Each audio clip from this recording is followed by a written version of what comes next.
Sampai sini dapat dipahami materi pada hari ini. Saya Ibu. Selanjutnya Ibu minta kalian menjadi 4 kelompok. Ya Bu.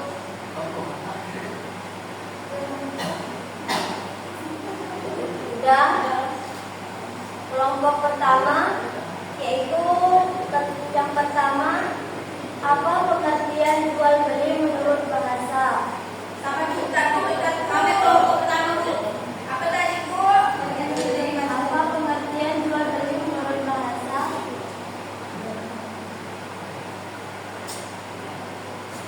Terus Bu.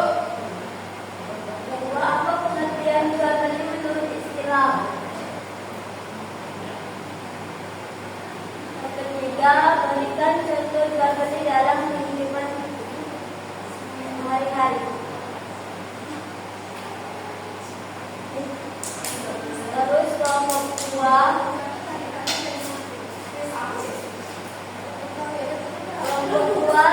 sebutkan hukum jual beli. Sebutkan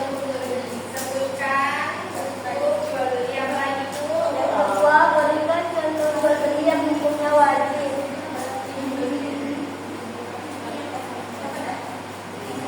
Jual beli.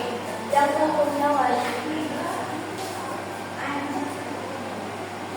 Terus Bu yang ketiga Bu. Berikan contoh jual beli yang hukumnya haram. Kita harap Bu. Terus untuk kelompok tiga, hukum jual beli. Sebutkan hukum jual beli.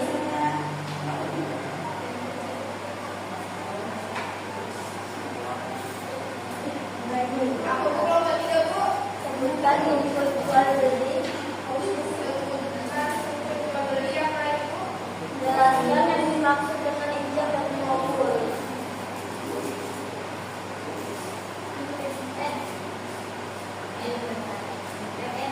Jawab Bu. Terus yang ketiga, mengapa ijab kabul itu penting dalam jual beli?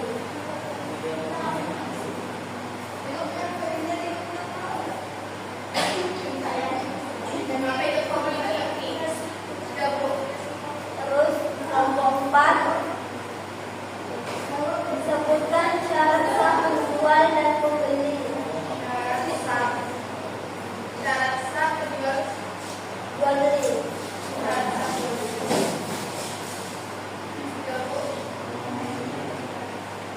Terus mengapa barang yang dijual harus suci dan bermanfaat? Mengapa?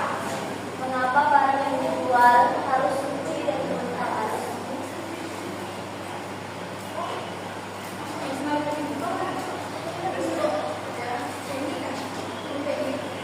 Soal ketiganya Bu.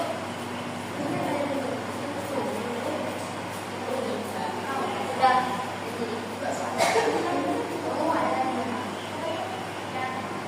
Silakan diskusi, habis itu hasilnya presentasikan ke depan.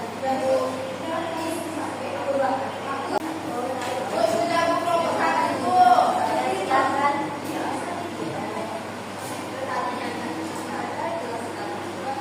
Baiklah, perkenalkan saya Febi, perwakilan dari kelompok satu. Dari hasil diskusi kami yang pertama yaitu apa pengertian jual beli menurut bahasa. Jadi jual beli menurut bahasa, jual beli itu berasal dari kata jual, yaitu menukar barang dengan uang, dan beli yang berarti menukar uang dengan barang. Jadi jual beli secara bahasa yaitu tukar-menukar sesuatu dengan sesuatu yang lain. Selanjutnya pertanyaan yang kedua yaitu apa pengertian jual beli menurut istilah. Dari hasil diskusi kami yaitu menurut istilah, terutama dalam ilmu fikih, jual beli adalah akad atau perjanjian antara penjual dan pembeli untuk menukar barang atau jasa dengan harga tertentu berdasarkan kerelaan kedua belah pihak. Terus pertanyaan yang ketiga yaitu contoh jual beli dalam kehidupan sehari-hari. Ada beberapa contoh yang kami dapat, yaitu yang pertama membeli makanan di kantin sekolah, yang kedua membeli sayur di pasar, yang ketiga membeli buku tulis di toko alat tulis, yang keempat membeli pulsa atau paket data, dan yang kelima yaitu membeli baju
barang